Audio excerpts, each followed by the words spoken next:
Good morning, everybody. How's it going? This is yours truly, Rama Screen, covering movies, TV, and entertainment. Wow. I just woke up, so I'm sorry if my eyes are a little like my eyes are like still sleepy and all. I'm uh, I'm trying to keep them open, but I keep going like this.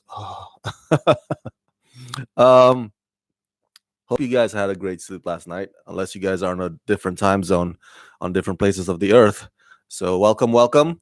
Um, I want to give you my review of this one new freshman show that I really like. It premiered last Friday, and last week I wasn't able to do the review for the pilot episode. Um, I was away that weekend. I apologize. Last night was episode 2 of this season 1, and I was like, you know what? I wanna make a habit of talking about this one because it's such a badass show.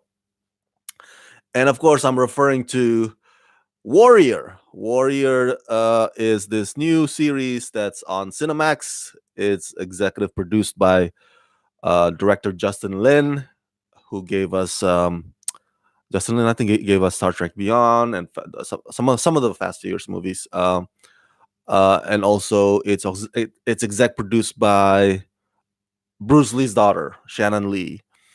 So Justin Lin and Shannon Lee are among the producers of Warrior, and the show itself is based on the concept created by Bruce Lee. It says on the billboards or the advertisements, based on the writings of Bruce Lee. I'm not sure if it's if that's actually accurate. Writings imply Bruce Lee wrote a full-on book or a column or an essay about Warrior or a script about Warrior. Maybe he did, but what really happened was, as that to my understanding, is that he pitched the story of a Chinese character coming to America, and of course the ordeal would happen in America. I think it's in the Old West. Well, anyway, he pitched that idea to the studios here in Hollywood, and at the time back then, unfortunately, the Hollywood studio execs did not want to gamble on his story, let alone cast him in the in his own story. So, and they instead created this show called Kung Fu, starring David Carradine, and they never gave Bruce Lee any credit. Their excuse is that, well, kung fu is not necessarily created by Bruce Lee. It's created by these two other guys. It just happens to have similarities about about this character, a Chinese character coming to America. So now finally, Bruce Lee's concept, or his wish for this, or his pitch, gets realized in this series, Warrior, that airs on Cinemax. So that's a little bit of a background for you here. Uh, Although I'll be talking mostly about episode 2 that happened last night, I want to give you also context of what happened in episode 1. So the story is about this guy played by Andrew Koji. His name is Assam. He migrated to the US, specifically San Francisco. So, back then there's a big flow of Chinese immigrants coming to America, especially in the 1800s. And of course, that's where the term "fresh off the boat" comes from. And right off the bat, man, we get the tone of the series, because immediately soon after he got off the boat, he got in confrontation with some of the racist cops that were in charge of that immigration in San Francisco. And bam, the fight happened, because he was defending his fellow Chinese person. It seems bad I call him Chinese person. It's his fellow China friend, and that is when the series kind of lets you know, okay, we are in for something different. By that I mean, we for the past 3 seasons, we the audience have had this thing called Into the Badlands from AMC. Remember that? And this season is the last one, and that one is a different kind of martial art. But when it premiered, it was refreshing. Don't get me wrong. I was like, wow, yes, finally, because what other martial arts shows you see out there right now? So Into the Badlands kind of like it's like a breath of fresh air. Um, Especially for us American audiences here in America, there's not much martial art option here. If you live in Asia, yeah, well, you're probably bombarded with a lot of martial art series. But for here in America, we're like, wow, that's cool, and it kind of takes us back to Crouching Tiger, Hidden Dragon. So Into the Badlands is more of high wire, high flying ballet sort of fighting styles. I grew up watching, I grew up in Asia, so I grew up watching a lot of a shit ton of martial arts stuff, flicks and series. And I remember one of them was Once Upon a Time in China, starring Jet Li as Wong Fei Hung. So that kind of takes me back to that too. I was like, oh man, all the feels, all the nostalgic, So, but Into the Badlands has gone downhill after since season two. Um, and now they're in their final episodes, and I'm like, good, good. I think this show has run its course. It is past its time.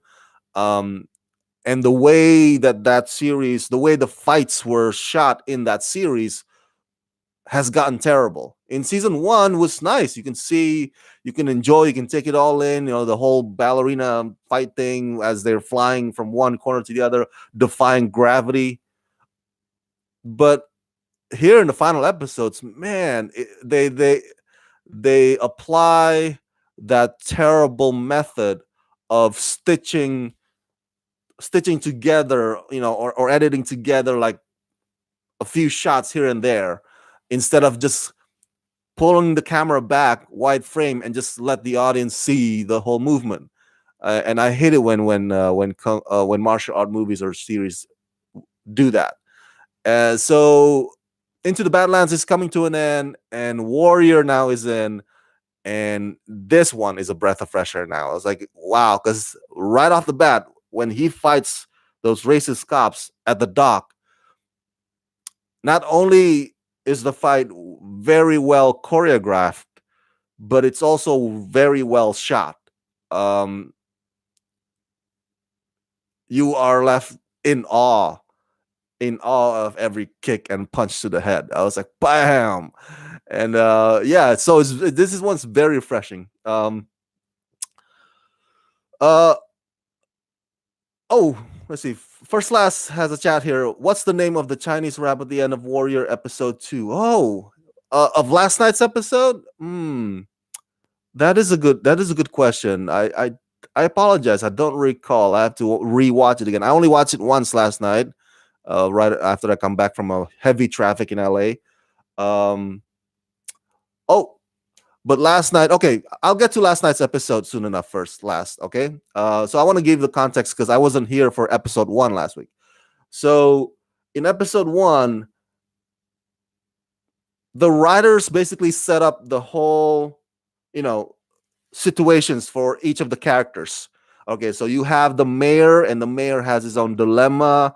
His wife doesn't love him. You can tell because she's like all naked in front of him, but she's like, "You can't have this." That one scene was funny. She sleeps across the room from him, so you can tell that their marriage is strained, that they don't love each other. And then you have the drama with the cops. One of the cop is dirty. He's the one with the beard on. And then there's a new cop from Georgia. He's a Southerner. His name is Lee, and he's an idealistic cop. So he's like all about the right and wrong. You got to do by the procedure. And he's actually a pretty good detective as well, based on last night's episode. So there's that drama going on, and then there's a drama among the racist Irish, the Irish who have lived there in San Francisco, and they're like, we don't want the Chinese here.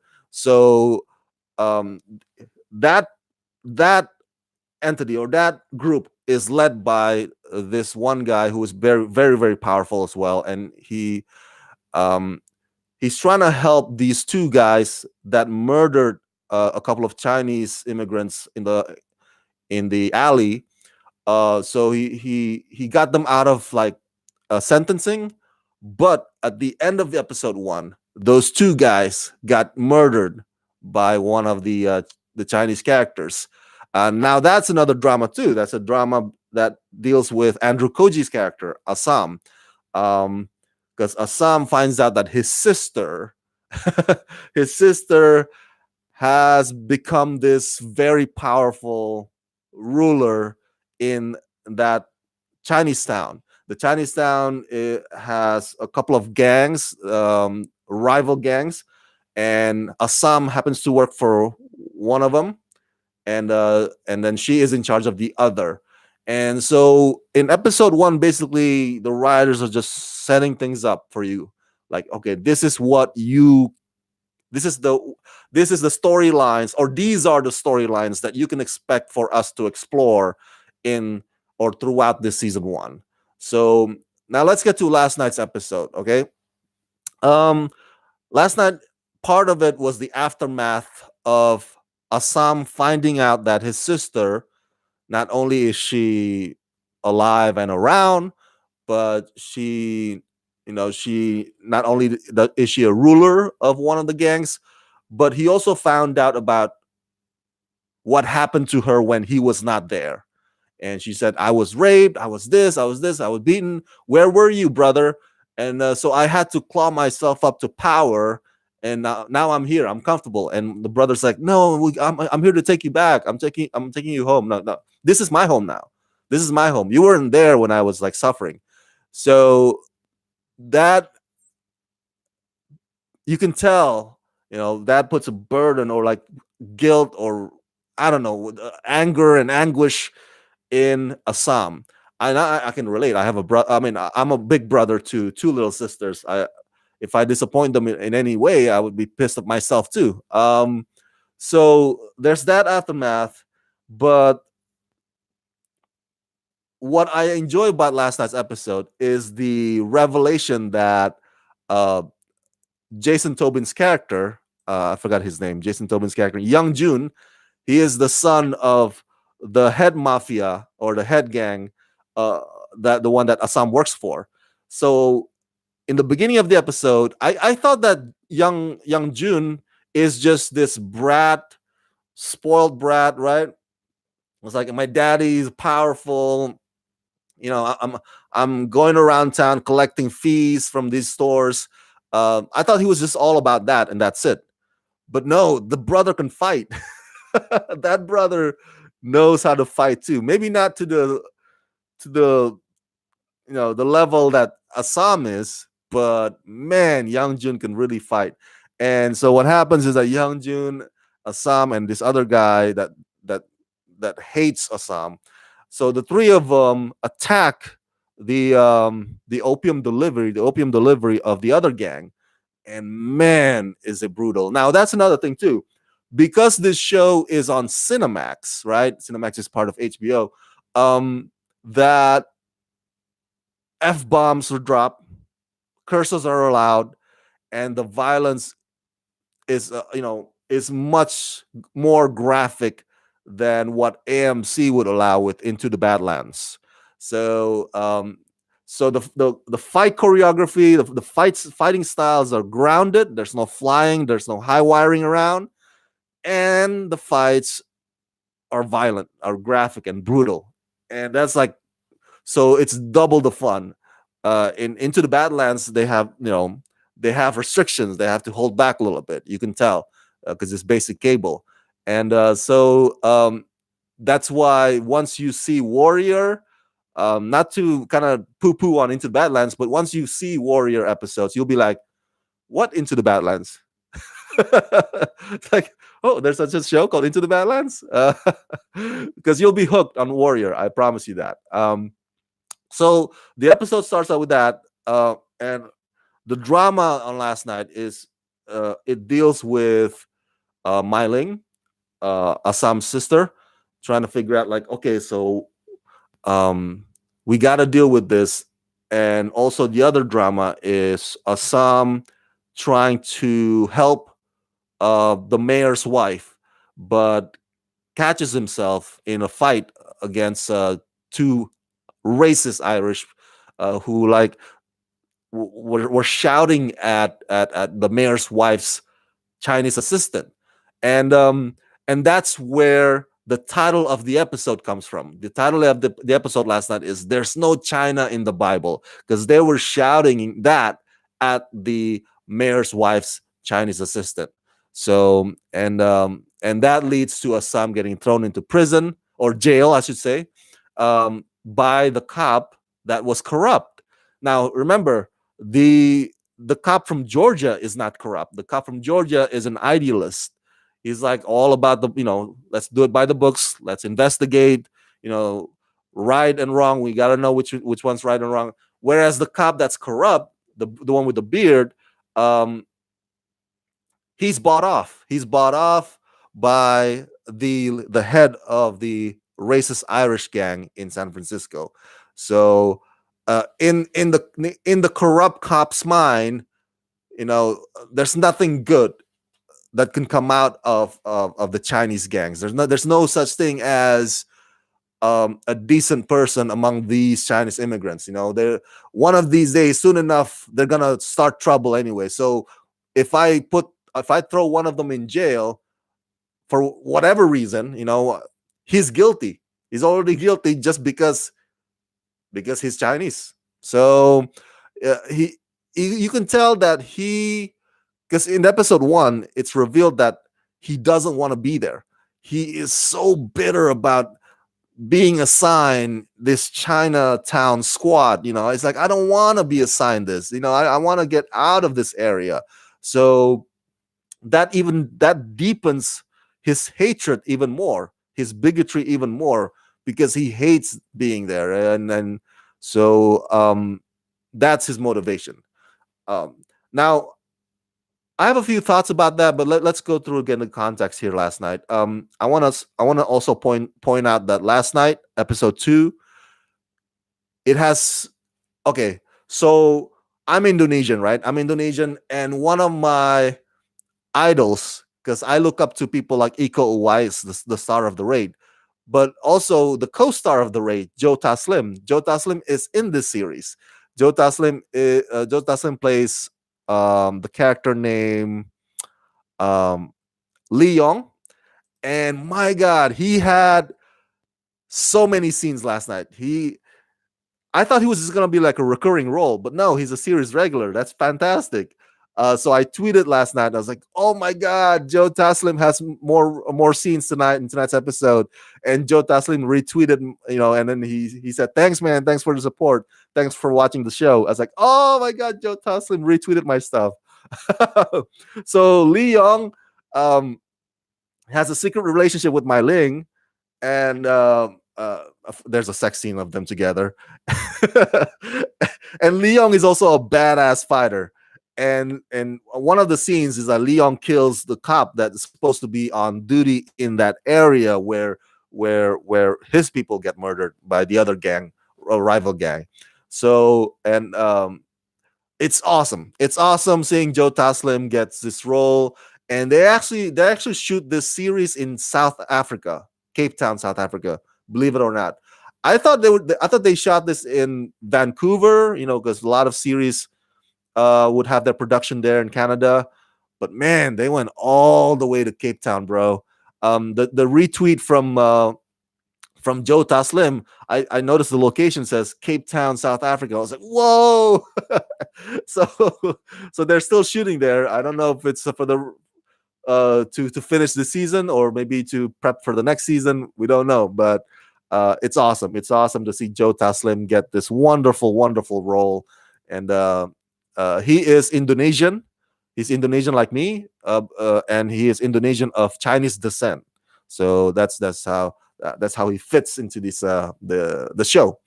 Now, the lead actor Andrew Koji, I look him up. He is British of Japanese descent. Um, but I'm not one of those people who like, oh my god, why do you have a Japanese play a Chinese character? Dude, it's acting. Acting is acting. Okay, um, freaking David Oyelowo is British, and he played Martin Luther King in the movie Selma. So acting is acting, guys. So don't be too like.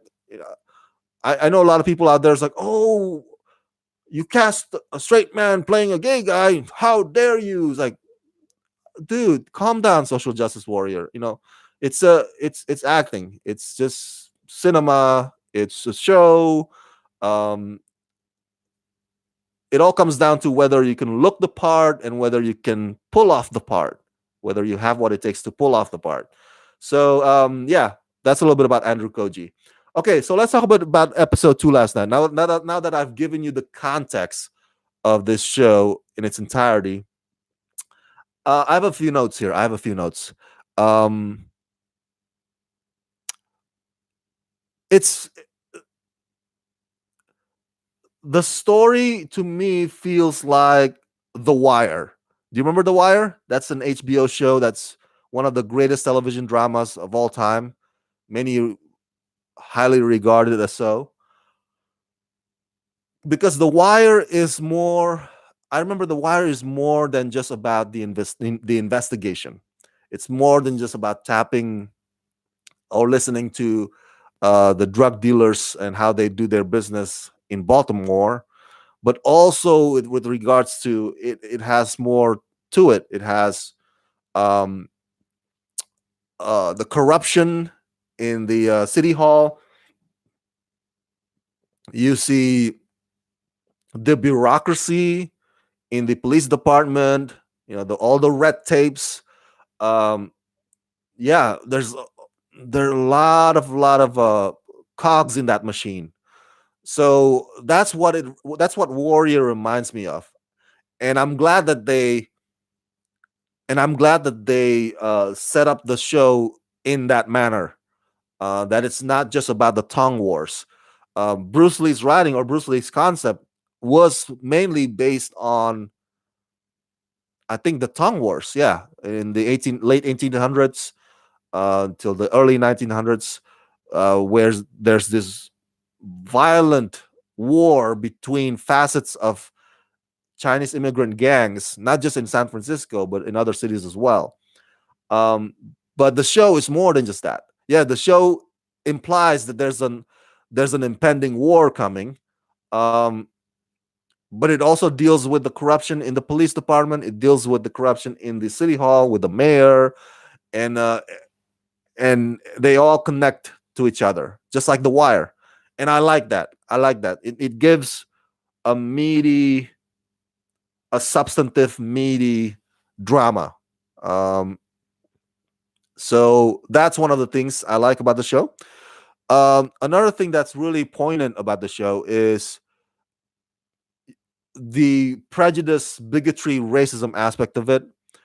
Um, Very poignant, very profound.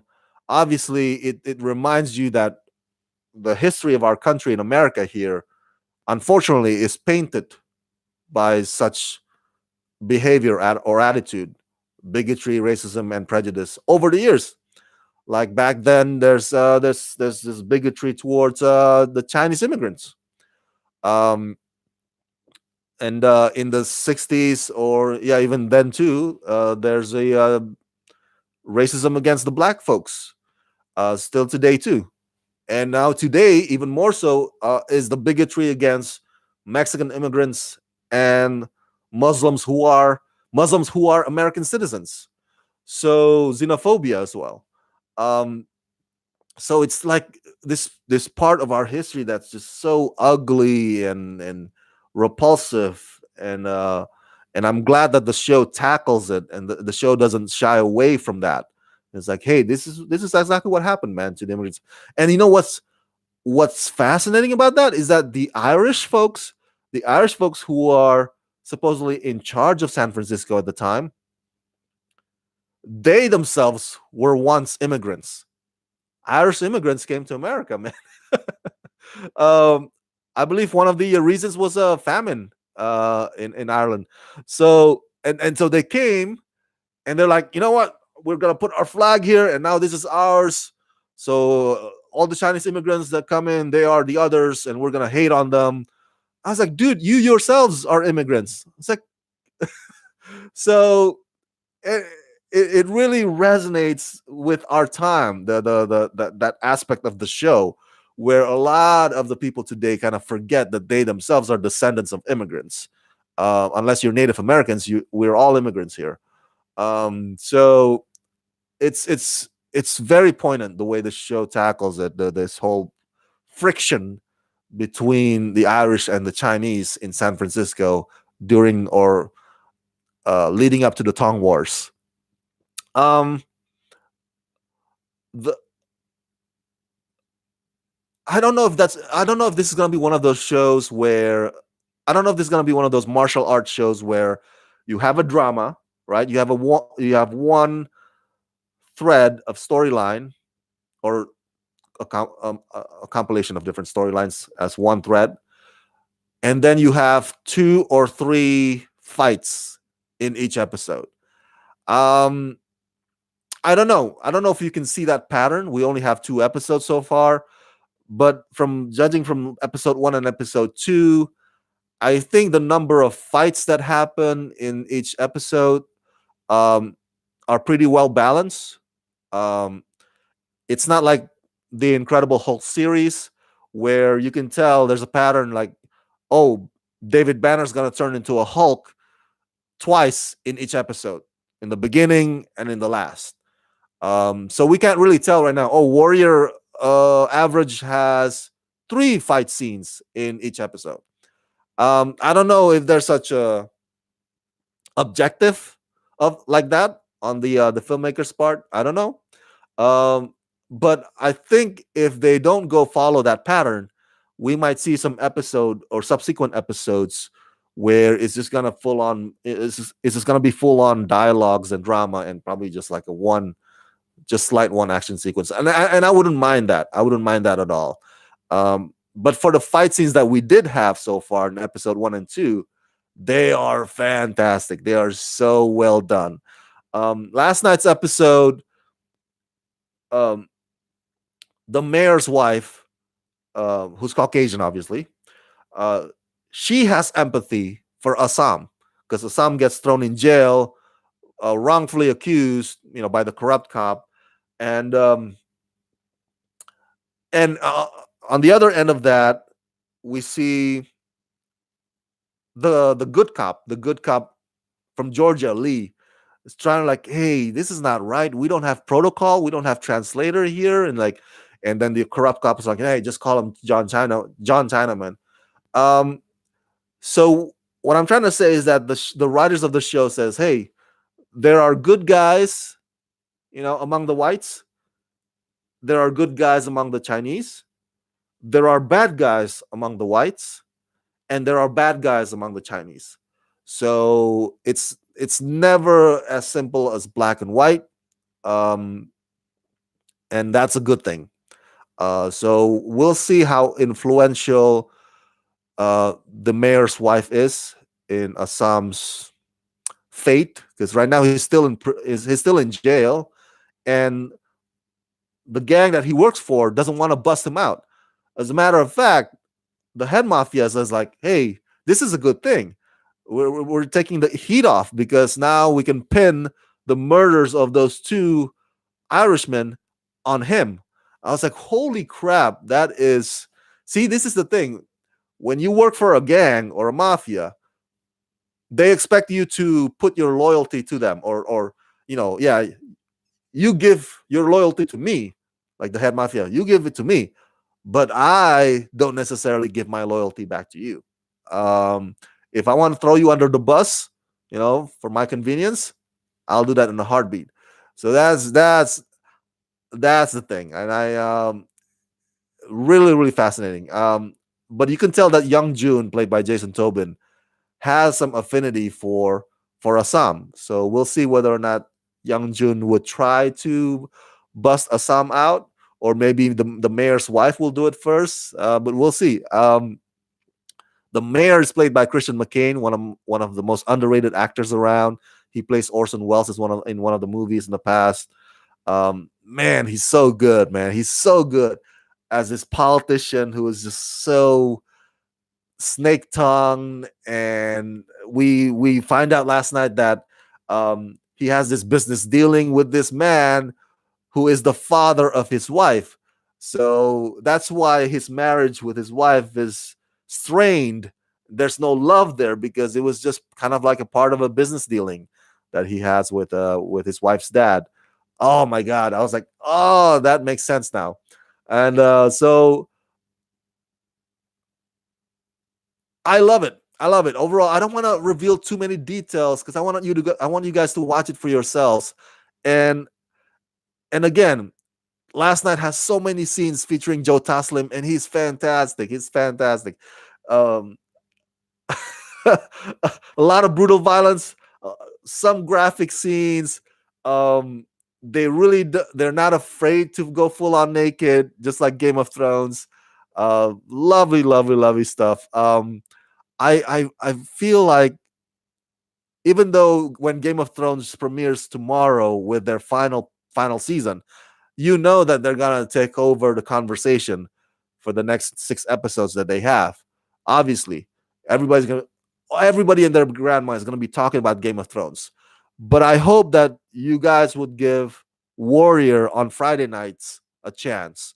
So before you go see Game of Thrones on Sunday, give Warrior a chance, give it a shot, see whether or not you like the drama, because I really do love it.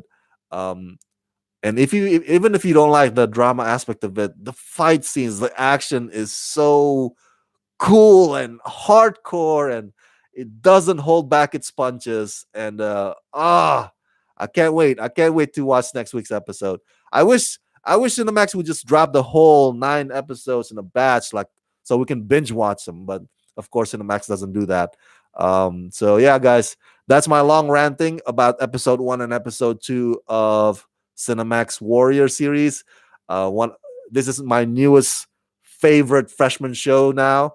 So go check it out every Friday nights on Cinemax. And that's it. Thanks so much, you guys, for tuning into my live review. I'll be back later today to give you my thoughts about what's going to happen this morning at Star Wars Celebration. Remember yesterday we had the Star Wars: The Rise of Skywalker panel. Usually, what happens at Star Wars Celebration is that on the second day, on Saturday, they would discuss the television part. Like in previous years, they have a panel about Star Wars Rebels, a panel about maybe Star Wars VR games, whatever, right? Uh, so that's what's going to happen today and also tomorrow. So I'll be back and doing live stream as well for that. So stay tuned, you guys. Thank you so much. Subscribe. Press that like button and ring that bell. Let's rock this.